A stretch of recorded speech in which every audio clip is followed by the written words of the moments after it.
Ontario ਦੀ dump truck association ਵੱਲੋਂ ਬੀਤੇ ਕਈ ਦਿਨਾਂ ਤੋਂ ਹੜਤਾਲ ਕੀਤੀ ਜਾ ਰਹੀ ਹੈ। ਮਿਸਿਸਾਗਾ ਵਿਖੇ ओंटारियो ਖਾਲਸਾ ਦਰਬਾਰ ਦੇ ਪਾਰਕਿੰਗ ਲਾਟ ਦੇ ਵਿੱਚ ਇਹਨਾਂ ਕਰਮਚਾਰੀਆਂ ਵੱਲੋਂ ਆਪਣੇ ਟਰੱਕਸ ਪਾਰਕ ਕੀਤੇ ਹੋਏ ਹਨ ਅਤੇ ਸੂਬੇ ਭਰ ਦੇ ਵਿੱਚ ਡੰਪ ਟਰੱਕ ਡਰਾਈਵਰ ਭਰਤੀ ਕਰਨ ਵਾਲੀਆਂ ਕੰਪਨੀਆਂ ਨੂੰ ਸੁਨੇਹਾ ਭੇਜਿਆ ਜਾ ਰਿਹਾ ਹੈ ਕਿ ਇਹਨਾਂ ਦੀਆਂ ਤਨਖਾਹਾਂ ਵਧਾਈਆਂ ਜਾਣ। ਇਹਨਾਂ ਕਰਮਚਾਰੀਆਂ ਵੱਲੋਂ ਆਪਣੇ ਕਿਰਤੀ ਹੱਕਾਂ ਦੀ ਬਹਾਲੀ ਦੀ ਮੰਗ ਵੀ ਕੀਤੀ ਜਾ ਰਹੀ ਹੈ।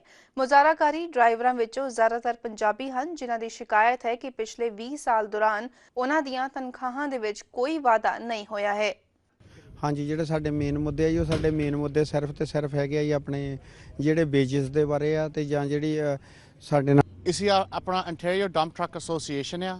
ਇਸੀ ਚਾਹੁੰਦੇ ਆ ਵੀ ਜਿਹੜੇ ਅਸੀਂ ਆਪਣੇ ਮੰਗ ਆ ਵੀ ਉਹ ਸਾਨੂੰ ਮਿਲਣੇ ਚਾਹੀਦੇ ਆ। ਇੱਕ ਤਾਂ ਆਪਾਂ ਨੂੰ ਬਹੁਤ ਵੱਡੀ ਪ੍ਰੋਬਲਮ ਆਉਂਦੀਆਂ ਆ, ਜਿੱਥੇ ਜੌਬ ਸਾਈਟ ਦੇ ਵਿੱਚ ਸਾਡੇ ਧੱਕੇ ਹੁੰਦੇ ਆ, ਸਾਨੂੰ ਵਾਸ਼ਰੂਮ ਨਹੀਂ ਜਾਣ ਦਿੰਦੇ ਜਾਂ ਸਾਨੂੰ ਘੰਟੇ ਨਹੀਂ ਚੱਜ ਨਾਲ ਦਿੰਦੇ, ਜਾਂ ਜਿੱਥੇ ਅਸੀਂ ਬ੍ਰੇਕ ਕਰਦੇ ਆ ਉਹ ਕਹਿੰਦੇ ਵੀ ਤੁਸੀਂ ਬ੍ਰੇਕ ਨਹੀਂ ਕਰ ਸਕਦੇ ਆ। ਜੇ ਅਸੀਂ ਬ੍ਰੇਕ ਕਰਦੇ ਆ ਉਹ ਫੋਟੋਆਂ ਖਿੱਚ ਕੇ ਫਿਰ ਬਾਅਦ 'ਚੋਂ ਜਦੋਂ ਸਾਈਨ ਆਊਟ ਵਾਲਾ ਟਾਈਮ ਹੁੰਦਾ ਆ ਉੱਥੋਂ ਪੈਸੇ ਕਟਾਈ ਜਾਂਦੇ ਆ। ਇਹ ਬਹੁਤ ਗਲਤ ਚੀਜ਼ਾਂ ਆ। ਕੈਨੇਡੀਅਨ ਲੇਬਰ ਲਾਅ ਦੇ ਵਿੱਚ ਇਹ ਬਹੁਤ ਕਲੀਅਰ ਆ ਵੀ ਇੱਦਾਂ ਦੇ ਨਹੀਂ ਕੰਮ ਇਹ ਕਰ ਸਕਦੇ ਆ, ਪਰ ਹਜੇ ਵੀ ਇਹ ਧੱਕੇ ਨਾਲ ਕਰੀ ਜਾਂਦੇ ਆ। ਆਪਣੇ ਕੋਲ ਆਲਸੋ ਇਸ਼ੂਜ਼ ਆ ਜਿਹੜੇ ਆਪਣਾ ਰਾਈਜ਼ਿੰਗ ਕਾਸਟ ਹੋਇਆ ਪਿਆ ਆ ਆਪਰੇਸ਼ਨ ਦਾ, ਉਹਦੇ ਨਾਲ ਵੀ ਬਹੁਤ ਵੱਡੀ ਇਸ਼ੂ ਆ। ਇੱਕ ਤਾਂ ਡੀਜ਼ਲ ਬਹੁਤ ਹਾਈ ਹੋਇਆ ਪਿਆ ਆ, ਇੱਕ ਤਾਂ ਜਿਹੜੀ ਰਿਪੇਅਰ ਮੇਨਟੇਨੈਂਸ ਬਹੁਤ ਹਾਈ ਹੋਈ ਪਈ ਆ, ਇੱਕ ਆਪਣਾ ਜਿਹੜਾ ਲੇਬਰ ਦਾ ਕਾਸਟ ਉੱਤੇ ਗਿਆ ਹੋਇਆ ਪਿਆ ਆ। ਇਹ ਸਾਰੀਆਂ ਚੀਜ਼ਾਂ ਜਦੋਂ ਤੁਸੀਂ ਕੰਬਾਈਨ ਕਰਦੇ ਆ ਕਾਫੀ ਵੱਡਾ ਹੋ ਜਾਂਦਾ ਆ। ਤੇ ਇਸੀ ਬਸ ਕਹਿੰਦੇ ਆ ਸਾਰੇ ਕੰਟਰੈਕਟਰਾਂ ਨੂੰ ਵੀ ਸਾਡੇ ਕੋਲ ਆਓ, ਪਹਿਲਾਂ ਤਾਂ ਜਿਹੜੀਆਂ ਚੀਜ਼ਾਂ ਤੁਸੀਂ ਗਲਤ ਕਰਦੇ ਆ ਇਸੀ ਪੇਪਰ ਦੇ ਵਿੱਚ ਤੁਹਾਡੇ ਕੋਲੋਂ ਲੈਣਾ ਆ ਵੀ ਤੁਸੀਂ ਸਾਡੇ ਐਗਰੀਮੈਂਟ ਸਾਈਨ ਕਰੋ। ਇਹ ਮੁੜ ਕੇ ਫੇਰ ਨਹੀਂ ਕੋਈ ਚੀਜ਼ ਹੋਣੀ ਚਾਹੀਦੀ ਆ। ਪਰਟੀਕੂਲਰਲੀ ਜਿਹੜਾ ਓਵਰਲੋਡਿੰਗ ਦਾ ਕੰਮ ਹੁੰਦਾ ਆ ਉਹ ਬਹੁਤ ਗਲਤ ਆ। ਇਹ ਜਦੋਂ ਓਵਰਲੋਡ ਟਰੱਕ ਹੁੰਦਾ ਆ ਇਹ ਮੋਸਟਲੀ ਪਬਲਿਕ ਦੀ ਸਾਰਿਆਂ ਦੀ ਸੇਫਟੀ ਦੇ ਵਿੱਚ ਪੰਗਾ ਪੈ ਜਾਂਦਾ ਆ। ਤੇ ਅਸੀਂ ਨਹੀਂ ਚਾਹੁੰਦੇ ਵੀ ਅਸੀਂ ਬਿਨਾਂ ਗੱਲ ਤੋਂ ਲੋਡ ਚੁੱਕ ਕੇ ਆਪਣੇ ਸਾਨੂੰ ਟਿਕਟਾਂ ਮਿਲਣ ਤੇ ਸਾਡੇ ਟਰੱਕ ਖਰਾਬ ਹੋਣ ਤੇ ਸਾਡੇ ਟੋ ਹੋਣ। ਇਹ ਅਸਲੀ ਤਾਂ ਇਹ ਕੰਟਰੈਕਟਰਾਂ ਦੀ ਪ੍ਰੋਬਲਮ ਆ, ਉਹਨਾਂ ਨੂੰ ਡੀਲ ਕਰਨੀ ਚਾਹੀਦੀ ਆ। ਆਪਣੇ ਐਗਰੀਮੈਂਟ ਦੇ ਵਿੱਚ ਉਹ ਬਹੁਤ ਕਲੀਅਰ ਤਰ੍ਹਾਂ ਲਿਖਿਆ ਹੋਇਆ ਪਿਆ ਵੀ ਇਹ ਕੰਟਰੈਕਟਰ ਦੀ ਪ੍ਰੋਬਲਮ ਆ ਤੇ ਕੰਟਰੈਕਟਰ ਇਹ ਹੈਂਡਲ ਕਰੂਗਾ ਇਸ ਤੋਂ ਬਾਅਦ। ਪਿਛਲੇ ਸਮੇਂ ਦੇ ਵਿੱਚ ਸਟ੍ਰਾਈਕਾਂ ਹੋਈਆਂ ਨੇ, ਪਰ ਉਹਨਾਂ ਸਟ੍ਰਾਈਕਾਂ ਦਾ ਕੁਝ ਜ਼ਿਆਦਾ ਸਾਨੂੰ ਬੈਨੀਫਿਟ ਨਹੀਂ ਮਿਲਿਆ, ਕਿਉਂਕਿ ਜੋ ਪ੍ਰਾਈਸ ਸੈਟਅਪ ਹੁੰਦੀ ਸੀਗੀ ਲੋਕ ਉਸ ਤੋਂ ਬਿਲੋ ਹੋ ਕੇ ਪ੍ਰਾਈਸ ਨੂੰ ਜਾ ਕੇ ਡ੍ਰੌਪ ਕਰਕੇ ਆਪਦੇ ਕੰਟਰੈਕਟ ਦੇ ਨਾਲ ਕੰਮ ਕਰਦੇ ਸੀਗੇ। ਪਰ ਇਸ ਵਾਰੀ ਇਹ ਜ਼ਿਆਦਾ ਸਾਰਾ ਕੁਝ ਜੋ ਹੋ ਰਿਹਾ ਹੈ, ਅੰਟਾਰੀਓ ਡੰਪ ਟਰੱਕਿੰਗ ਐਸੋਸੀਏਸ਼ਨ ਵੱਲੋਂ ਇੱਕ ਰਜਿਸਟਰਡ ਬਾਡੀ ਬਣ ਕੇ ਉਹਨਾਂ ਨਾਲ ਆਪਦੇ ਕੰਟਰੈਕਟ ਸਾਈਨ ਕੀਤੇ ਜਾਣਗੇ ਔਰ ਉਸ ਤੋਂ ਬਿਲੋ ਜੋ ਪ੍ਰਾਈਸ ਅਸੀਂ ਸੈੱਟ ਕੀਤੀ ਹੈ ਉਸ ਤੋਂ ਬਿਲੋ ਹੋ ਕੇ ਕੋਈ ਵੀ ਬੰਦਾ ਜਾਂ ਕੰਟਰੈਕਟਰ ਆਪਦਾ ਕੰਮ ਉਹਨਾਂ ਨਾਲ ਨਹੀਂ ਕਰ ਸਕੇਗਾ। ਜੇ ਉਹ ਕਰੇਗਾ ਉਹਨੂੰ ਉਸ ਤਰੀਕੇ ਨਾਲ ਜੋ ਐਸੋਸੀਏਸ਼ਨ ਕਹੂਗੀ ਉਸ ਨੂੰ ਫਾਈਨ ਕੀਤਾ ਜਾਊਗਾ। ਅਸੀਂ ਡੰਪ ਟਰੱਕਿੰਗ ਐਸੋਸੀਏਸ਼ਨ ਦੇ ਮੈਂਬਰ ਹਾਂ ਤੇ ਸਾਰੇ ਬੰਦਿਆਂ ਨੂੰ ਅਪੀਲ ਕਰਦੇ ਹਾਂ ਵੀ ਇਹਨੂੰ ਜੁਆਇਨ ਕਰੋ ਤੇ ਵੱਧ ਤੋਂ ਵੱਧ ਸਹਿਯੋਗ ਦੇ ਕੇ ਇਹਨੂੰ ਦਿਨ ਦੁੱਗਣੀ ਰਾਤ ਚੌਗਣੀ ਤਰੱਕੀ ਕਰਾਓ ਇਹਦੀ, ਠੀਕ ਹੈ ਜੀ।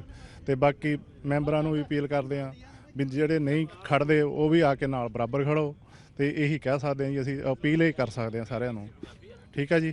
ਧੰਨ ਬਾਕੀ ਸਾਰੇ ਸਾਡੇ ਨਾਲ ਜੁੜੋ, ਜਿਹੜੇ ਜੁੜ ਗਏ ਉਹਨਾਂ ਦਾ ਧੰਨਵਾਦ, ਜਿਹੜੇ ਨਹੀਂ ਜੁੜੇ ਉਹਨਾਂ ਨੂੰ ਅਪੀਲ ਕਰ ਸਕਦੇ ਹਾਂ ਵੀ ਉਹ ਵੀ ਜੁੜ ਜਾਓ ਜੀ ਆ ਕੇ ਸਾਡੇ ਨਾਲ। ਅੰਦੋਲਨਕਾਰੀਆਂ ਦੇ ਵਿੱਚ ਸ਼ਾਮਿਲ ਜਸਵੀਰ ਸਿੰਘ ਧਾਲੀਵਾਲ ਨੇ ਦੱਸਿਆ ਕਿ ਜਦੋਂ ਉਸਨੇ ਸਾਲ 2001 ਦੇ ਵਿੱਚ ਡੰਪ ਟਰੱਕ ਚਲਾਉਣਾ ਸ਼ੁਰੂ ਕੀਤਾ ਸੀ ਤੇ ਓਨਰ ਆਪਰੇਟਰ ਦੀ ਔਸਤਨ ਦਰ $65 ਤੋਂ $80 ਸੀ, ਪਰ 2 ਦਹਾਕੇ ਲੰਘਣ ਮਗਰੋਂ ਵੀ ਤਨਖਾਹਾਂ ਦੇ ਵਿੱਚ ਕੋਈ ਵਾਧਾ ਨਹੀਂ ਹੋਇਆ, ਜਦਕਿ ਗੈਸ ਦੀਆਂ ਵਧੀਆਂ ਕੀਮਤਾਂ, ਮਹਿੰਗਾਈ ਅਤੇ ਮੇਨਟੇਨੈਂਸ ਦੇ ਕਾਰਨ ਟਰੱਕਾਂ ਦੇ ਖਰਚੇ ਕਾਫੀ ਵੱਧ ਚੁੱਕੇ ਹਨ। ਨਾਲ ਜਿਹੜੀ ਕਤਾਹੀ ਕੀਤੀ ਜਾਂਦੀ ਹੈ ਜੋਬਾਂ ਦੇ ਉੱਤੇ, ਵਾਸ਼ਰੂਮ ਦੀ ਜਿਹੜੀ ਮੇਨ ਪ੍ਰੋਬਲਮ ਆਉਂਦੀ ਹੈ ਜੀ, ਤੇ ਜਾਂ ਜਿਹੜੀ ਬ੍ਰੇਕ ਆ ਸਾਨੂੰ ਨਹੀਂ ਦਿੱਤੀ ਜਾਂਦੀ। ਸਾਨੂੰ ਕੀਪ ਕੰਟੀਨਿਊ ਤਕਰੀਬਨ 8 ਤੋਂ 10 ਘੰਟੇ ਡਰਾਈਵਰ ਨੂੰ ਕੰਮ ਕਰਨੇ ਪੈਂਦੇ ਆ ਜੀ, ਤੇ ਜਿਹਦੇ ਵਿੱਚ ਉਹਨੂੰ ਬ੍ਰੇਕ ਨਹੀਂ ਪੇਡ ਹੁੰਦੀ। ਹੁਣ ਫਿਊਲ ਦੀਆਂ ਪ੍ਰਾਈਸਾਂ ਵਧਣ ਕਰਕੇ ਜੀ ਸਾਰਾ ਇੰਸ਼ੋਰੈਂਸ, ਟਾਇਰਾਂ ਦੀ ਤੇ ਮੇਨਟੇਨੈਂਸ ਵਧਣ ਹੋਣ ਕਰਕੇ ਅਸੀਂ ਟਰੱਕ ਦੇ ਵਿੱਚੋਂ ਕੁਛ ਨਾ ਬਚਣ ਕਰਕੇ ਇਹਨਾਂ ਦਿਨਾਂ ਦੇ ਵਿੱਚ ਅਸੀਂ ਸਟ੍ਰਾਈਕ ਤੇ ਖੜੇ ਹਾਂ। ਸਾਡਾ ਮੇਨ ਮੁੱਦਾ ਹੈਗਾ ਜਿਹੜਾ ਵੇਜਸ ਲਈ ਹੈਗਾ ਵੀ ਜਿਹੜੀਆਂ ਸਾਡੀਆਂ ਵੇਜਸ ਨੇ ਉਹ ਵਧਾਈਆਂ ਜਾਣ, ਉਸ ਤੋਂ ਬਿਨਾਂ ਸਾਡਾ ਗੁਜ਼ਾਰਾ ਮੁਸ਼ਕਲ ਹੈ ਜੀ। ਜਿਹੜੀਆਂ ਕਈ ਕੰਪਨੀਆਂ ਵੀ ਸਾਡੇ ਨਾਲ ਐਗਰੀਮੈਂਟ ਤੇ ਸਾਈਨ ਕਰਨ ਤੋਂ ਥੋੜ੍ਹਾ ਜਿਹਾ ਕਤਰਾ ਰਹੀਆਂ ਨੇ, ਕਿਉਂਕਿ ਜਿਹੜਾ ਇਹ ਸਾਈਨ ਆ ਜੀ ਜਦੋਂ ਇੱਕ ਵਾਰੀ ਹੋ ਗਿਆ ਤਾਂ ਇਸ ਤੋਂ ਬੋਟਮ ਪ੍ਰਾਈਸ ਤੋਂ ਕੰਪਨੀ ਥੱਲੇ ਸਾਨੂੰ ਅਸੀਂ ਜਾਂ ਸਾਡੇ 'ਚ ਵੀ ਕੋਈ ਜਾ ਨਹੀਂ ਸਕਦਾ। ਮੇਨ ਸਾਡਾ ਹੈਗਾ ਜੀ ਜਿਹੜਾ ਵੀ ਉਹ ਕੰਪਨੀਆਂ ਜਿਹੜੀਆਂ ਨੇ ਉਹ ਕੰਟਰੈਕਟ ਸਾਈਨ ਕਰਦੇ ਨੇ। ਕੰਪਨੀਆਂ ਇਨਕਰੀਜ਼ਮੈਂਟ ਤੇ ਦੇਣ ਨੂੰ ਤਿਆਰ ਨੇ, ਪਰ ਉਹ ਕੰਟਰੈਕਟ ਤੇ ਸਾਡੇ ਨਾਲ ਬੈਠਣ ਨੂੰ ਤਿਆਰ ਨਹੀਂ। ਜਿਹੜਾ ਕਿ ਇਸ ਟਾਈਮ ਐਗਰੀਮੈਂਟ ਬਣਨਾ ਜੀ ਉਹ ਸਾਡੇ ਟਰੱਕਾਂ ਵਾਲਿਆਂ ਦਾ ਵੀ ਬਣਨਾ ਵਾ। ਉਹ ਟਰੱਕ ਵਾਲੇ ਵੀ ਜਿੱਦਾਂ ਯੂਨੀਅਨ ਹੁੰਦੀ ਹੈ, ਜਿੱਦਾਂ ਯੂਨੀਅਨਾਈਜ਼ਡ ਹੋਣਗੇ, ਉਹ ਇੱਕ ਜਿਹੜੀ ਬੋਟਮ ਪ੍ਰਾਈਸ ਹੋਊਗੀ ਉਹਨੂੰ ਸੈੱਟ ਕੇ ਨਹੀਂ ਜਾ ਸਕਦੇ। ਤੇ ਜੇ ਕੋਈ ਕਿਸੇ ਨੂੰ ਵੀ ਪ੍ਰੋਬਲਮ ਆਉਂਦੀ ਆ ਤਾਂ ਉਹ ਸਾਰੇ ਇਕਜੁੱਟਤਾ ਨਾਲ ਕੰਮ ਕਰਨਗੇ ਜੀ। ਜ਼ਿਕਰਯੋਗ ਹੈ ਕਿ ਓਨਟਾਰੀਓ ਡੰਪ ਟਰੱਕ ਐਸੋਸੀਏਸ਼ਨ ਦੇ 1500 ਤੋਂ ਵੱਧ ਮੈਂਬਰਸ ਹਨ ਜਿਨ੍ਹਾਂ ਦੇ ਟਰੱਕਸ ਇਸ ਵੇਲੇ ਪਾਰਕਿੰਗ ਲਾਟ ਵਿੱਚ ਖੜੇ ਹਨ ਤੇ ਐਸੋਸੀਏਸ਼ਨ ਦਾ ਕਹਿਣਾ ਹੈ ਕਿ ਜਦੋਂ ਤੱਕ ਕਾਗਜ਼ੀ ਸਮਝੌਤਾ ਨਹੀਂ ਹੁੰਦਾ ਉਦੋਂ ਤੱਕ ਹੜਤਾਲ ਜਾਰੀ ਰਹੇਗੀ। ਕੈਮਰਾ ਪਰਸਨ ਵਿਸ਼ਾਲ ਪਰਾਸ਼ਰ ਦੇ ਨਾਲ Jasleen Kaur, PTC news, Mississauga, Canada.